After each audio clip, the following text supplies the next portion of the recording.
La luz de Krishnamurti. Mi único interés es hacer que los hombres sean absoluta e incondicionalmente libres. Conducción: Horacio Bello, con la colaboración de Gustavo Litterman, Pablo Cruz e invitados especiales.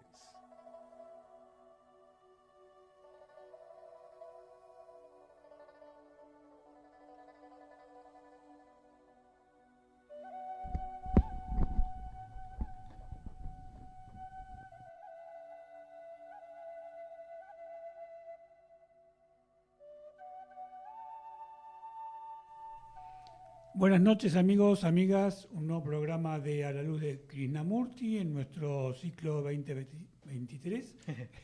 Empezamos con un furcio. ¿Qué tal, Pablito? ¿Cómo andás? ¿Qué tal, Horacio? Buenas noches, ¿cómo estás?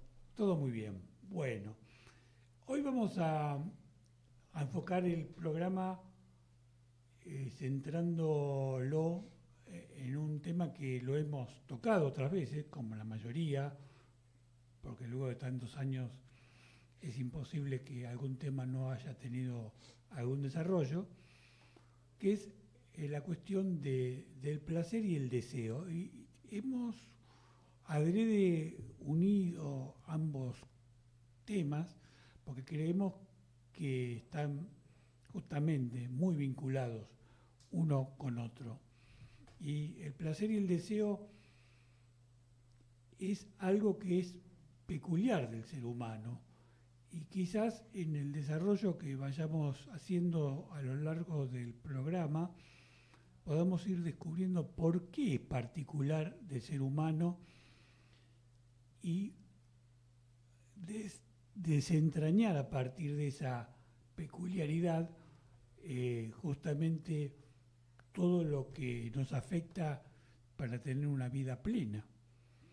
Porque se da la paradoja que parecería que la mayoría de las personas creemos que sin placer y sin deseo la vida no tendría sentido. Y a poco de transitar la existencia vamos descubriendo que la mayoría de nuestros conflictos y nuestros pesares se vinculan al placer y al deseo, ¿no?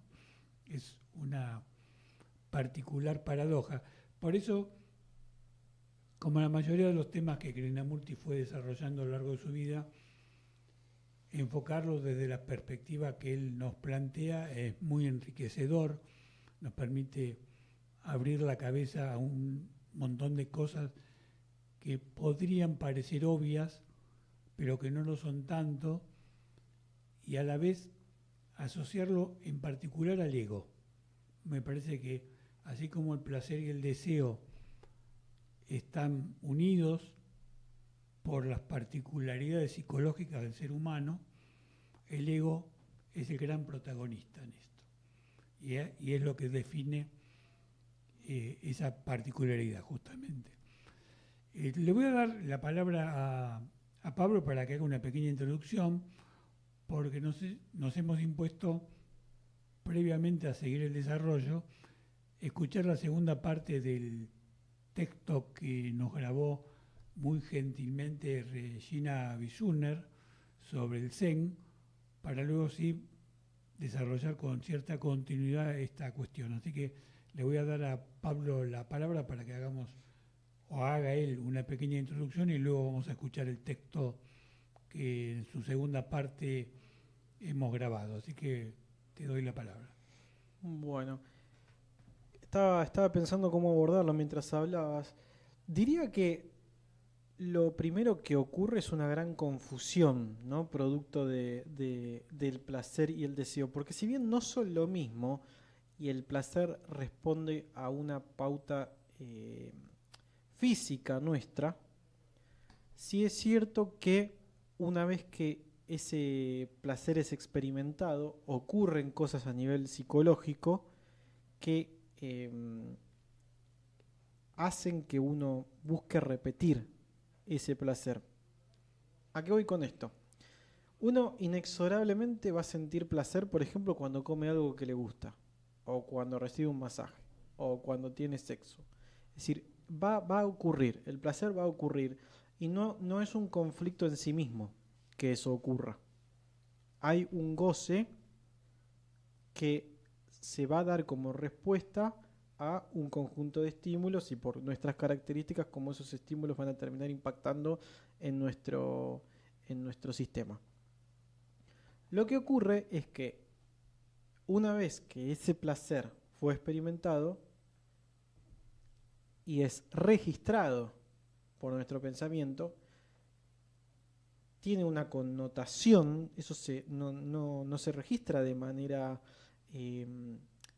textual, literal, sino que se le agrega, se le condimenta con una connotación que nos ayuda, entre comillas, a intentar replicar, reproducir esa misma sensación, porque siempre tenemos la tendencia de escapar al dolor e ir hacia lo placentero, ¿no? Ese es un movimiento muy común en nosotros, tratar de evitar el dolor, a pesar de que son dos caras de la misma moneda, ¿no? Pero ese es un poco uno de los ABCs nuestro.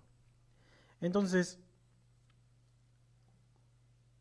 el placer en sí mismo no es sujeto de conflicto. El problema es lo que ocurre después de que eso se experimenta.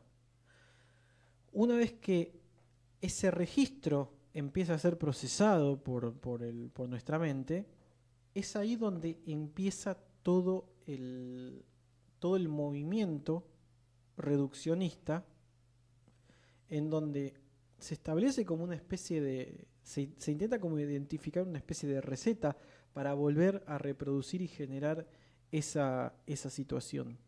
Y la confusión radica en que, como hay determinados placeres que son fáciles de volver a generar, como por ejemplo comer algo que te gustó, lo comes de nuevo y eventualmente vas a volver a experimentar ese placer. Bueno, depende del precio. Depende del precio, claro. Y depende de la situación, porque uno come 2 veces lo mismo y no siente el mismo nivel de placer las 2 veces. Claro. En general, cuando uno no está expectante de nada porque no sabe lo que va a ocurrir, se vive con cierta originalidad ese placer que después al intentar reproducirlo no vuelve a ocurrir de la misma manera. Claro, es como cuando vas de vacaciones a un lugar que lo disfrutas tanto que cuando volvés la segunda vez ya es imposible que se repita, ¿no? Exacto. Y eso tiene que ver con nuestra mente y nuestra imaginación y el recuerdo, que ahí también se distorsiona un poco lo que es el placer y el deseo, ¿no? Claro, exactamente. Por eso yo hablo de la confusión. Es decir, la confusión que produce ese placer hace que se generen estructuras en nosotros y que después esas estructuras no sean conscientemente identificables al momento de volver a pasar por esa situación, que en realidad ni siquiera volvés a pasar por la misma situación, sino que es otro momento de tu vida y por ende la situación es otra. Pero más allá de eso es la confusión. Yo creo que lo abordaría desde el lado de la confusión, porque es primero que el placer te inunda, es muy difícil de sobrellevarlo, porque es una cosa que no se puede medir y uno se queda con el efecto químico que tiene en uno, pero es una cosa que es muy difícil de dimensionar. Y cuando uno intenta administrarlo para su posterior reproducción, no puede. No puede. Eso genera un conflicto. Seguro. Bueno, como decía recién, vamos a dejarlo ahí de manera introductoria para entrar a escuchar la segunda parte del texto, que les recuerdo a aquellos que lo escucharon otra vez y a los que no lo escucharon. Es un texto que en la primera parte se vincula a la clara virtud del Zen, que es un libro que ha sido incorporado a nuestra página en una parte, en un párrafo, y que en esa primera parte del desarrollo el autor trata de hacernos entender cómo la búsqueda permanente con un objetivo en la vida va desnaturalizando la propia existencia y cómo justamente como contrapartida el abandono de la búsqueda, el abandono del propósito, el abandono del deseo, es el que nos da la paz y la serenidad que muchas veces buscamos a través de buscar justamente un objetivo determinado. Así que bueno, hecha esa introducción y que el autor lo vincula al colocar un anzuelo para pescar como un simbolismo, vamos a escuchar esta segunda parte. Este es quizás la clave a todo. El anzuelo es la mente. Aquí es donde el cabal problema exige la más grande consideración. La mente no está interesada en la pesca, pero sí en pescar peces. La mente tiene ciertas cualidades que sugieren el anzuelo. Ella desea engancharse a algo, ella es aguda. Es también un instrumento que es moldeado, adaptado, creado con el solo propósito de atrapar peces, los cuales en este caso representan pensamientos. Y al momento que prende un pensamiento, lo mata, porque es inevitable que la mente saque el pensamiento fuera de su propio elemento, lo coloque en un elemento diferente y muy probablemente lo destruya en el esfuerzo de usarlo para alimentar sus propios propósitos. Estamos usando la mente constantemente en agarrar, enganchar cosas. La estamos usando para atrapar a nuestro vecino en alguna forma de operación negociosa. La estamos usando de alguna manera u otra para mejorar nuestras fortunas. Estamos dejando caer el anzuelo de la mente en el desconocido mundo que nos rodea, esperando pescar una carrera o quizás enganchar a otra persona en matrimonio. Estamos todos empeñados en apresar alguna cosa.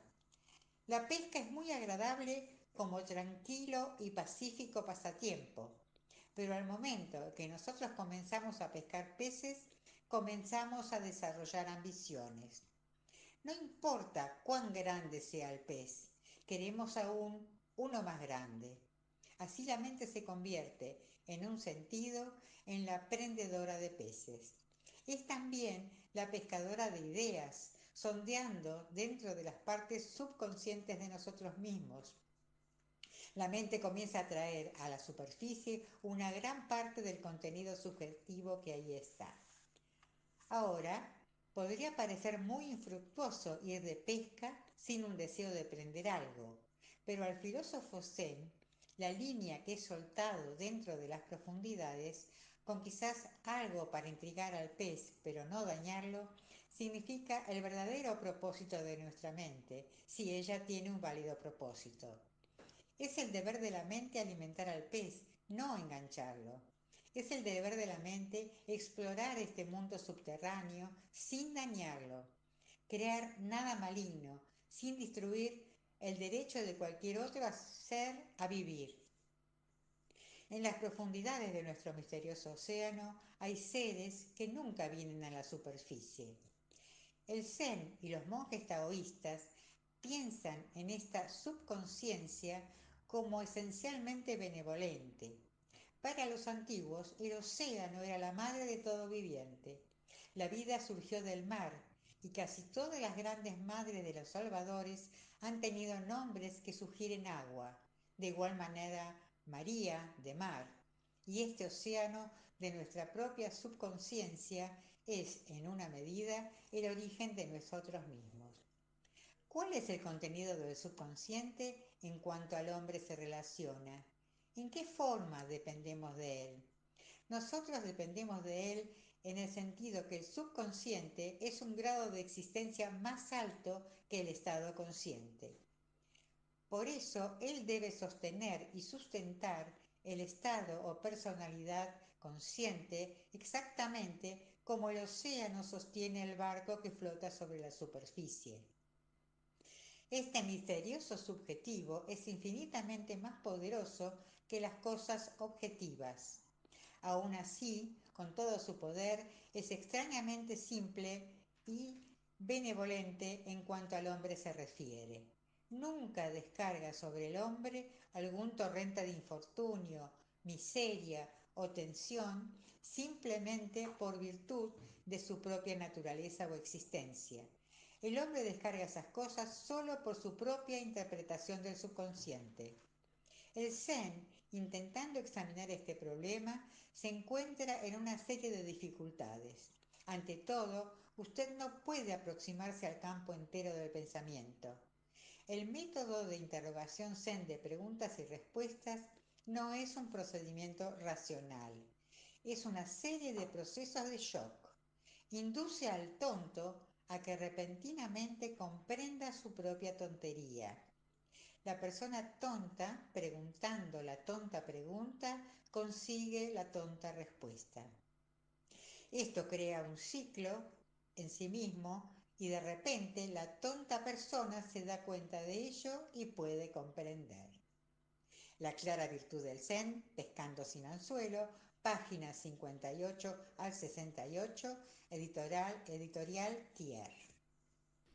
Bueno, muchas gracias. Un acercamiento también a un modo de vivir distinto, a un modo de vivir sin que el objetivo, que está, como dijimos antes, muy vinculado al deseo, no se aleje de nuestra existencia, y como contrapartida quizás conseguir aquello que uno busca. Cuando uno no busca quizás encuentra, y cuando uno busca no encuentra. Está dentro de las paradojas del Zen. Vamos a retomar el diálogo con Pablo hasta que Gustavo nos llame, que seguramente nos va a acompañar en este análisis de este tema. Y estábamos deteniéndonos en las particularidades del deseo y del placer. Y creo, por lo que recuerdo en los primeros minutos, Pablo nos destacaba todo lo que tiene que ver con la memoria y el recuerdo de aquello que vivimos, ¿no? Y la intención de reproducirlo. Claro, entonces ahí vemos una peculiaridad del ser humano que quizás nos distinga de los demás seres vivientes, de los demás animales en particular, porque es obvio que el placer y el deseo están también en los demás seres vivientes, pero nosotros tenemos la peculiaridad de construir ideas respecto a las cuales somos esclavos, y las ideas generan deseos, y la idea del placer vinculada al deseo nos va llevando a conductas que muchas veces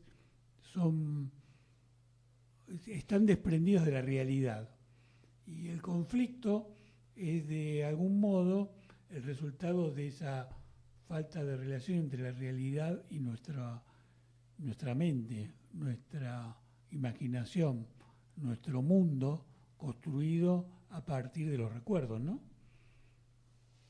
Sí,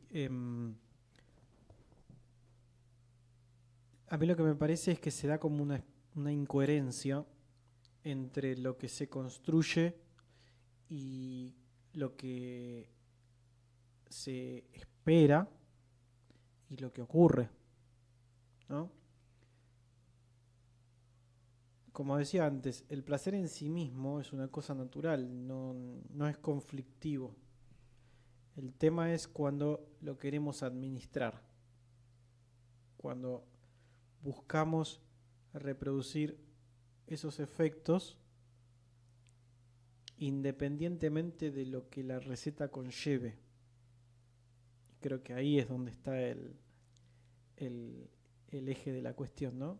Porque buscamos un resultado que es relativo a nosotros, a lo que nosotros pudimos interpretar, identificar e interpretar de eso que experimentamos. Y cuando lo hacemos, no somos conscientes de ello, sino que es un mecanismo que se dispara. Claro, y es como que quedamos sumergidos en una situación y como vos decís, ni siquiera percibimos desde nuestra conciencia, ¿no? Exacto, se va dando una especie de ruido, de vorágine, de sinsentido, en donde con la intención de llegar a determinado objetivo en el medio pasan cosas que no solamente causamos, sino que nunca vimos que causamos. Exacto. Yo recuerdo hace muchos años vi una película de Buñuel que, más allá del tema o del contenido de la película, tenía un título muy, muy disparador sobre esto, que se llamaba Ese oscuro objeto del deseo. Porque más allá de cuál sea el deseo, lo que es claro, entre comillas, es que es oscuro, porque se pierde la nitidez de aquello que buscamos. Es como que somos catapultados en la búsqueda de algo que desde el punto de vista consciente no podemos definir, pero que como si fuese una marea nos lleva, y en general nos lleva al conflicto.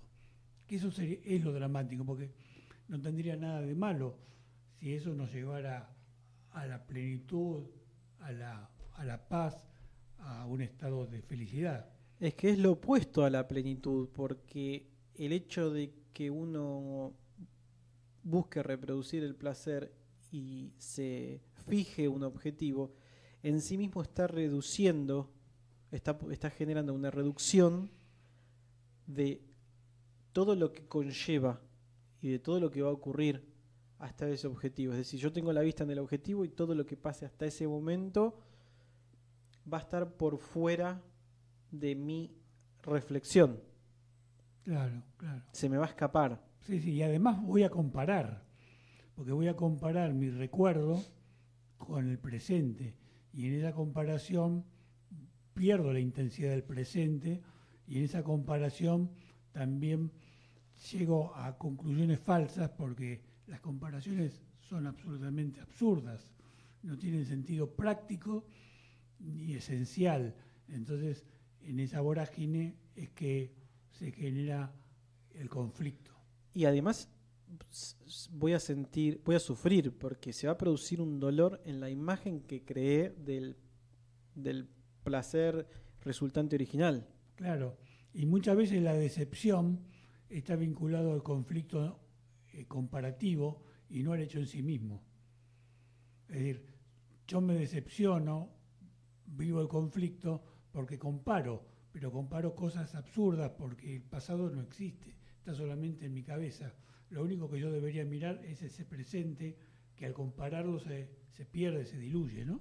Sí, y además que al compararlo sí o sí lo estoy transformando en otra cosa que nada tiene que ver con porque para poder compararlo lo tengo que hacer manipulable, lo tengo que convertir en algo administrable, y como la mente no puede administrar lo indivisible, Claro, lo va a transformar en otra cosa. así es.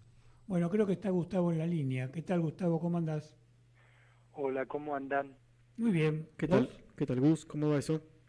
Yo mazo, porque hoy me dieron los resultados de unos análisis que se hizo la gatita y la verdad que no salieron nada bien. Así que... Bueno, vamos a tratar de pilotearla y pese a la mala noticia, tratar de salir adelante con el programa. Bueno, mira, vamos a ir directamente a lo que dice Krishnamurti sobre el deseo. Pienso que va a ser más interesante que lo que pueda decir, ¿no? A ver. Si quieren les leo. Dale. Dice así, esto pertenece al diario 1, día 12 de septiembre de 1961. El deseo siempre está ahí. Los objetos del deseo cambian, disminuyen o se multiplican. Pero el deseo está siempre ahí, controlado, torturado, negado, aceptado, reprimido, dejado en libertad de moverse o interceptado en su carrera. Él está siempre ahí, débil o fuerte. ¿Qué hay de malo en el deseo? ¿Por qué esta incesante guerra contra él? Es perturbador, doloroso, lleva a la confusión y a la desgracia. Pero no obstante está ahí, siempre está ahí, frágil o poderoso. Comprenderlo completamente sin reprimirlo, sin discriminarlo, comprenderlo más allá de todo reconocimiento, es comprender la necesidad. La necesidad y el deseo marchan juntos, como la realización y la frustración. No hay deseo noble o innoble, sino solo deseo en permanente conflicto dentro de sí mismo. El ermitaño y el jefe del partido se consumen de deseo. Lo llaman con diferentes nombres, pero ahí está, corroyendo el corazón de las cosas. Cuando existe la comprensión total de la necesidad, tanto en lo externo como en lo interno, entonces el deseo no es una tortura. Entonces tiene un sentido por completo diferente, una significación que está mucho más allá del sentimiento con sus emociones, mitos e ilusiones. Con total comprensión de la necesidad, no meramente de la cantidad o cualidad de ella. El deseo es entonces una llama y no una tortura. Sin esta llama la vida misma se malogra, se pierde. Esta llama es la que quema la mezquindad de los objetos, las fronteras, las vallas que le han sido impuestas. Entonces uno puede darle el nombre que quiera, amor, muerte, belleza. Entonces está ahí sin que tenga fin. Bueno, eso es lo que Krishnamurti nos estaba hablando del deseo, ¿no? Sí, en particular creo que lo más interesante, si le podemos dar ese nombre. ¿Vos me escuchás bien? Sí, sí, perfecto. Sí, porque a mí se me entrecorta un poco la voz que voy emitiendo. Bueno, si vos escuchás bien no hay problema. Te decía que lo que observo en este texto es que él hace una distinción muy marcada entre dos tipos de deseo que aparentemente el ser humano tiene, ¿no? Y que ese buen deseo, para darle un nombre al que se refiere al final, lo emparenta con el amor, con la pasión, con algo que quizás nosotros no terminamos de conocer en la vida, ¿no? Y lo que en general conocemos es ese deseo que describe en la primera parte del texto, ¿no? No sé si vos lo viste así. Mira, si uno desde el aspecto común humano, digamos, de la personalidad, observa la enseñanza de Krishnamurti, puede decir que es demasiado fría. Te diría que desde algún lugar hasta parece demasiado racional. Lo que sucede que lo estamos viendo, digamos, desde la vereda de enfrente de el lugar, digamos, de, no sé si llamarlo de sensibilidad o de energía, donde él expone siempre su enseñanza, que es un paradigma totalmente diferente, es decir, parece hablar a la personalidad, pero en realidad no es una enseñanza para la personalidad, es una enseñanza que muestra otra manera de ver la vida, ¿no? Y entonces el deseo, que parece ser el motor que mueve este paradigma general y que muchas cosmovisiones atacan al deseo, no es el plano, me parece, donde Krishnamurti se para. Por eso él dice que hay que conocer muy bien la naturaleza de la necesidad, ¿no? El tema es también ver de qué naturaleza estamos hablando, si es de la naturaleza de lo periférico, de lo personal, o si es ese contacto con otro tipo de percepción de la vida, que viene dado por algo mucho más esencial, ¿no? Que es desde el lugar donde Krishnamurti, entiendo, se planta. Por eso, bueno, la semana pasada me impactó tanto lo que había encontrado ahí en Diario 1, donde él ponderaba el atardecer del día anterior, y bueno, uno dice, bueno, ahí está, si se quiere, utilizando la memoria, está el tiempo, está comparando.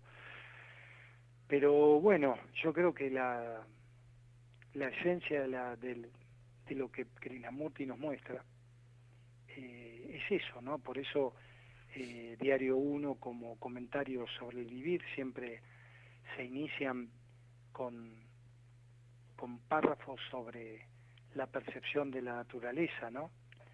Que él percibe de una manera muy particular, pero viene desde la particularidad del hecho de esa persona que supuestamente no intenta sostener nada, sino que es como que observa y ya, ¿no? Pero bueno, creo que, a mi entender, siempre estamos hablando desde un paradigma muy general, todos nosotros, y él muestra y ofrece otro tipo de cosmovisión de la vida. Por eso, digamos, esto que leí sobre el deseo, ¿no? Yo creo que tenemos que igual hacer el esfuerzo, no sé si es la palabra, de ubicarlo o tratar de ubicar todo esto en la vida de los seres humanos, porque creo que Krishnamurti le habla al ser humano y le transmite al ser humano que el ser humano es el que puede cambiar y que está en él poder cambiar. No le habla a seres de otro planeta, ni habla desde otro planeta. Por eso creo que deberíamos, en el caso particular de la cuestión del deseo, ver qué es lo que nos quiere decir Krishnamurti con dos cosas que son fundamentales. Primero, que el deseo está siempre. En ningún momento él reniega del deseo, y no solo que no reniega, sino que es parte de la vida misma del ser humano. Por lo menos es lo que se desprende del texto que vos leíste, ¿no? Pero por otro lado hay un aspecto del deseo que es vital para la vida, que si no existiese el deseo, no estaría la vida, no estaría presente nuestro fuego sagrado. Entonces, ese tema que hace a la diferencia sutil entre ese deseo vulgar que nos lleva al sufrimiento y el deseo que hace a la pasión y al amor, creo que debemos intentar por lo menos desentrañarlo para comprender qué es lo que nos quiere decir Krishnamurti, ¿no? Porque si no nos quedamos en ascuas. Claro.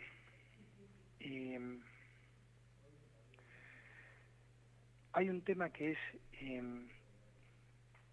la característica que nosotros le damos al deseo y la característica de lo que puede ser el movimiento del deseo en sí. Vos viste que Krishnamurti en este texto dice, el deseo siempre está ahí. Claro. Pero por otro lado, él pregunta, ¿no?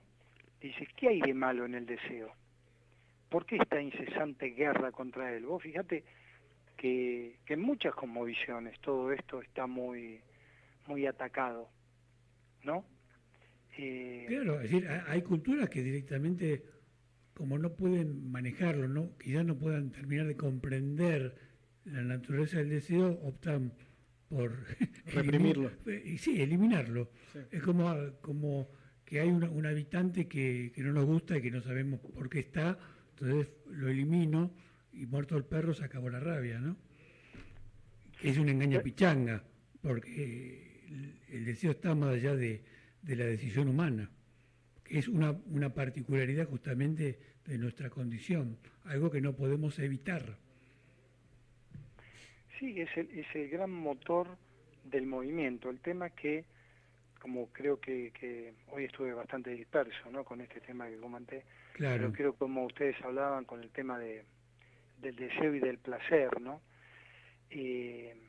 Esa búsqueda que hacemos, que está más relacionado con el tema de materialidad que con un tema de esencialidad de la vida, ¿no? Es decir, quizás el deseo, como dice Krishnamurti, está siempre ahí, pero el tema es hacia dónde lo enfocamos, ¿no? Es decir, ¿nos sirve de motor para qué? Y está bien aquellas personas que se enfocan en, digamos, en todo el placer que le puede dar la materia, pero también uno tiene que comprender que todo lo que es materia es algo perecedero, es algo finito, es algo limitado. Entonces, ahí se lanza una carrera de un placer que puede ser nocivo, puede ser destructivo. En cambio, si uno entiende la vida y la percibe como algo diferente, el deseo nos motoriza justamente a adentrarnos, como se ha dicho muchas veces en este programa, en el misterio, no para dilucidarlo, sino porque sabemos que no tiene fin. Justamente esto es, lo que nombramos como misterio es algo infinito, es algo inmaterial, es algo sumamente sutil, pero si el deseo está catapultando un movimiento hacia esa búsqueda, la vida tiene un color y un matiz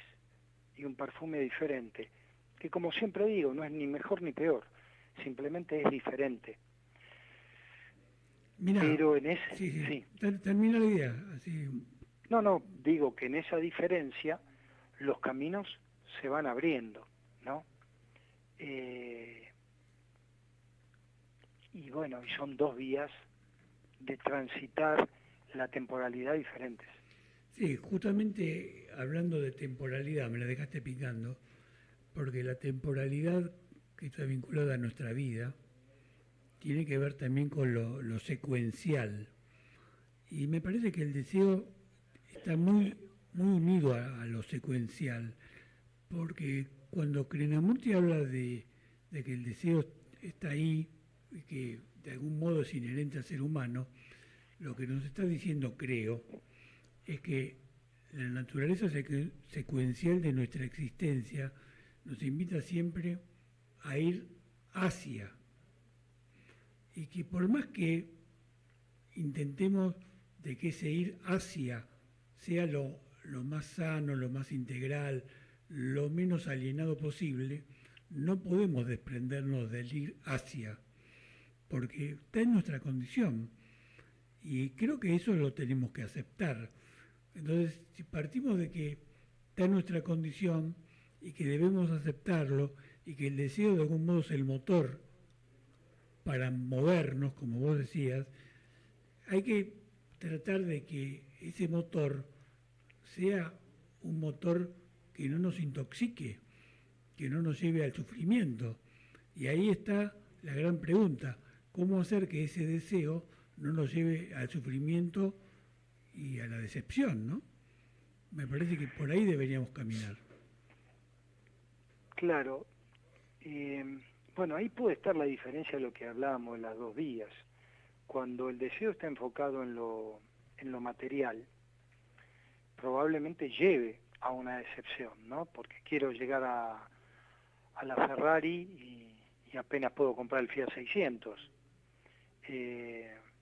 Quiero conocer a una supermodelo, pero no me da el bolsillo, ¿no?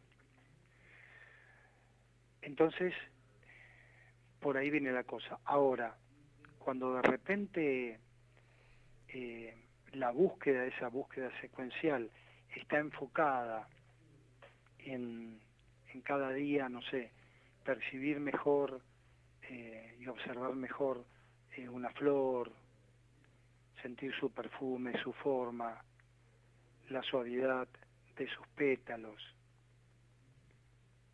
y como eso todo, ¿no? Mi propio estado de presencia en aquello que estoy haciendo en este momento, ¿no?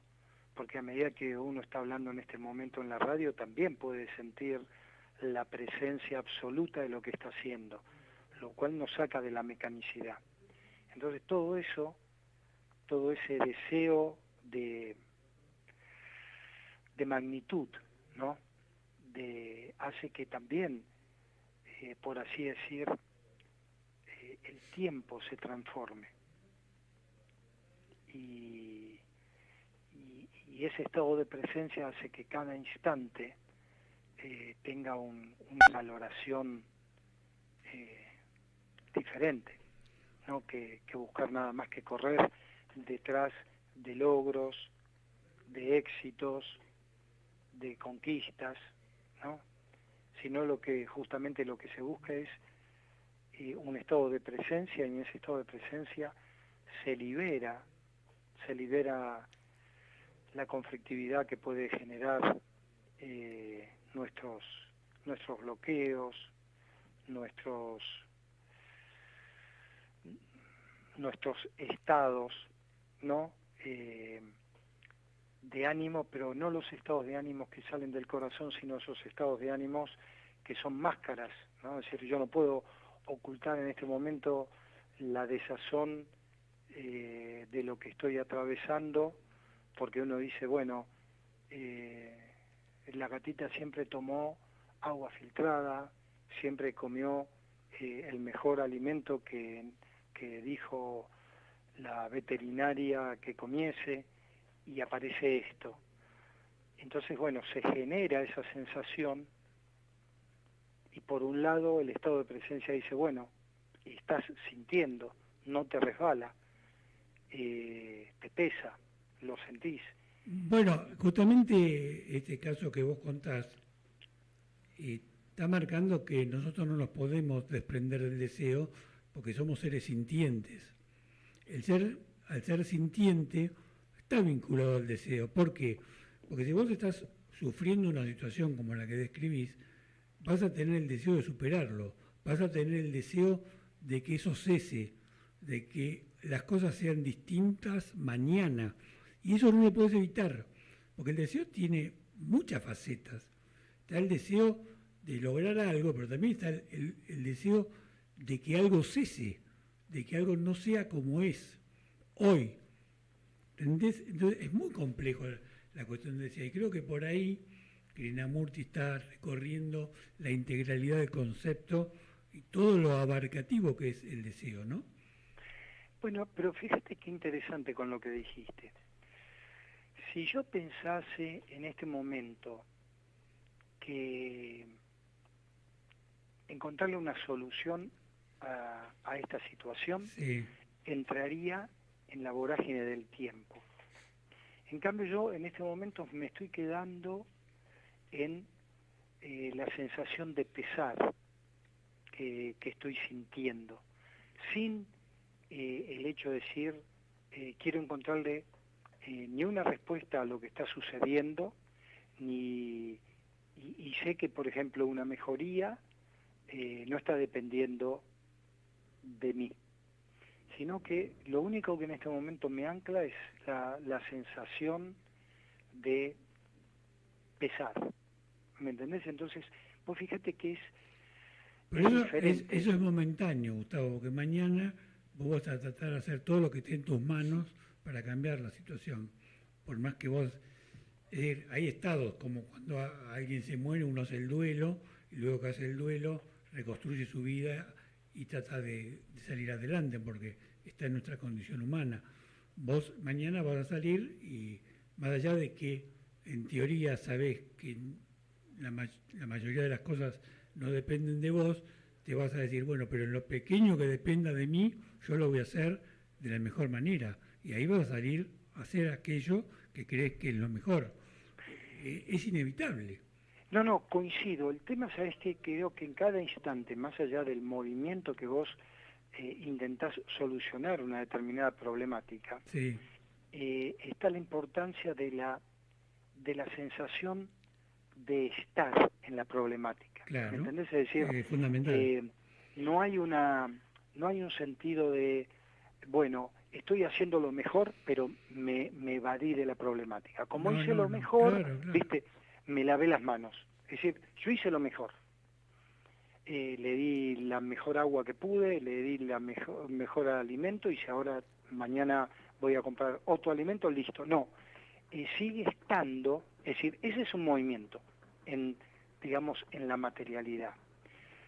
Pero en lo esencial sigue estando ese sentido de, si se quiere, acompañamiento, ese sentido de estar anclado en esa situación, pero no desde, viste, el lamento, sino del estar presente. Quizás sea para aquel que quizás está oyendo el programa, o por primera vez se acerca a algo como lo que ofrece Krishnamurti, quizás esto parezca medio incomprensible, pero se puede estar en estas dos cosas al mismo tiempo, es decir, haciendo lo que corresponde hacer, que es un movimiento en lo físico, pero en lo esencial estar anclado en esa presencia de que acá estoy, pero no vuelvo a repetir, no desde el dolor, del lamento, no, sino desde la sensación profunda. Yo creo que es bastante difícil de entender, quizás lo que digo, aunque son, como hacía Krishnamurti, palabras simples que la gente decía, ¿qué está diciendo? Bueno, hoy me doy cuenta que quizás pasa lo mismo, porque ¿cómo explicar, ¿no? ¿Cómo explicar esto que es en el mismo instante dos movimientos que son diferentes? Sí, no sé si son diferentes, ¿no? Yo creo que son aspectos distintos de una misma situación. O aspectos distintos, ponele. Vos fíjate, estábamos tratando, creo, de desentrañar la naturaleza del deseo, de algún modo, a partir del texto de Krishnamurti. Entonces, vos das el ejemplo concreto, práctico, de lo que te está pasando hoy, y a mí me parece que podemos acercarnos a la comprensión a partir de ver la importancia de la captación integral del presente. Claro. En la medida que uno puede tener la capacidad de comprender integralmente su presente, su deseo va a tener mucho más vínculo con su presente que con la idea. Claro. Y ahí es cuando el deseo se convierte en la acción correcta. Me parece que por ahí pasaría, ¿no? Estoy tratando de aproximar el bochín para no decir nada conjetural, sino a partir de mi propia experiencia de vida, ¿no? Qué bueno eso, ¿no? Es decir, hay como una amplitud de una visión diferente, que no es solamente la visión física de los ojos, claro, sino hay una visión, como decía, es una visión que proviene del corazón, no nada más que de la cabeza, ¿no? Que es muy difícil, todo esto es muy difícil si no se lo vive. Por eso yo decía muchas veces, cuando uno habla de Krishnamurti parecería ser que es algo muy frío. Pero es frío porque nosotros estamos captando muchas veces todo esto que se lee desde el lugar de la propia personalidad, del propio paradigma en el que nos movemos. Y yo agregaría, cuando hablas de frío, lo siguiente: asociamos el corazón con el sentimentalismo. El sentimentalismo, que es una construcción de nuestra cultura, a veces nos aleja del corazón, porque el sentimentalismo termina siendo algo berreta, construido por algún interés en especial que te asocia al recuerdo, que te asocia a una idea fantástica e irreal de la existencia y que muchas veces te lleva a la frustración y a la decepción. En cambio, Krishnamurti trata de acercarnos al amor no desde lo romántico, sino a través de la vida real de todos los seres humanos, despertando nuestra verdadera sensibilidad. y a partir de ese despertar poder vivir el presente. Es decir, si vos fueses un ser que no tuviese sensibilidad, no podrías estar viviendo con la intensidad que me describís lo que te está pasando, porque esa sensibilidad no te permitiría penetrar con intensidad en el hecho. Y esa misma penetración en el hecho es la que te va a dar la llave de hacerlo lo más correcto o lo correcto mañana.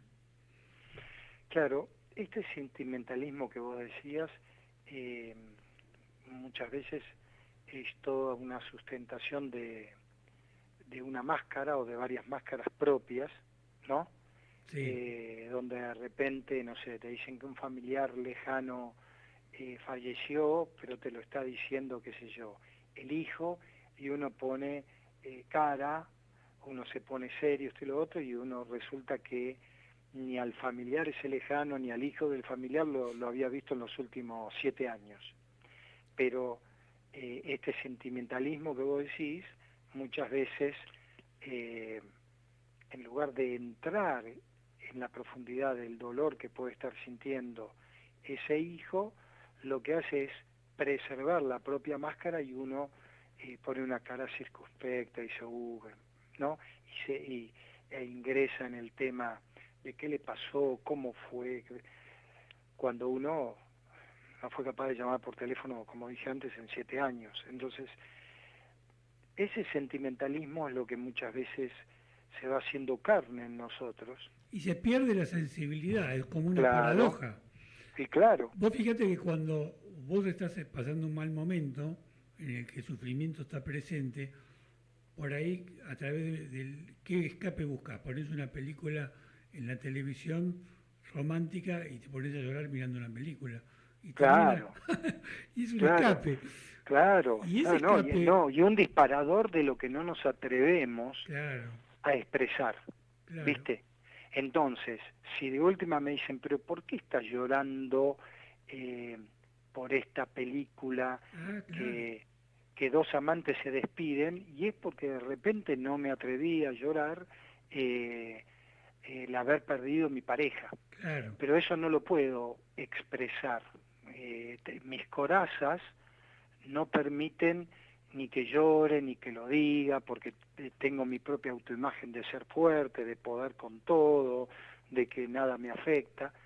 Y entonces la película sí, de repente me hace llorar y digo, qué buena actuación de estos dos actores. Bueno, lo que está actuando es toda una imaginería interna que está permitiendo darle salida a esa energía contenida y que termina, bueno, toda energía que no sale del sistema termina lastimando, termina destruyendo el sistema. Claro, claro, y además te impide comprender lo que te pasa. Claro. Y esa incomprensión te intoxica, porque ese círculo vicioso de la incomprensión te impide, como vos decís, que la energía se canalice adecuadamente y obviamente te va a llevar a la conducta inadecuada, ¿no? Sí, y muchas veces que algún día lo tendríamos que tocar, no solamente a la conducta inadecuada, sino si eso se cristaliza demasiado a una enfermedad física. Claro, ¿no? claro. Vos fijate, un poquito para ir cerrando en esos últimos 2 minutos, el deseo que no está vinculado a nuestra realidad es tóxico. Y el deseo que es la consecuencia natural de la observación y de la sensibilidad es lo que nos permite vivir. Esa sutil diferencia es lo que creo un poquito como corolario de este programa de hoy, es el que tenemos que tratar de comprender, ¿no? De mirar, de observar, de estar permanentemente presente en esa sutil diferencia. Sí, incluso de permitírnoslo, ¿no? Claro, claro, así es. Bueno, creo que fue un tema difícil de recorrer, pero algo hemos acercado y quizás en otros programas, tocando otras cuestiones que tienen que ver con la enseñanza, podamos ir ubicándonos mejor en lo que en definitiva Krishnamurti nos invita a ver y que tratamos nosotros humildemente de ver. Así que te mando un abrazo, te manda Pablito también un saludo, Bueno. y esperemos que todo vaya bien. Humilde y limitadamente. Exactamente. ¿No? Chao. Hasta Chao, luego. chicos. Chao. Una buena semana. Buena semana, hasta luego. A la luz de Krishnamurti, mi único interés es hacer que los hombres sean absoluta e incondicionalmente libres.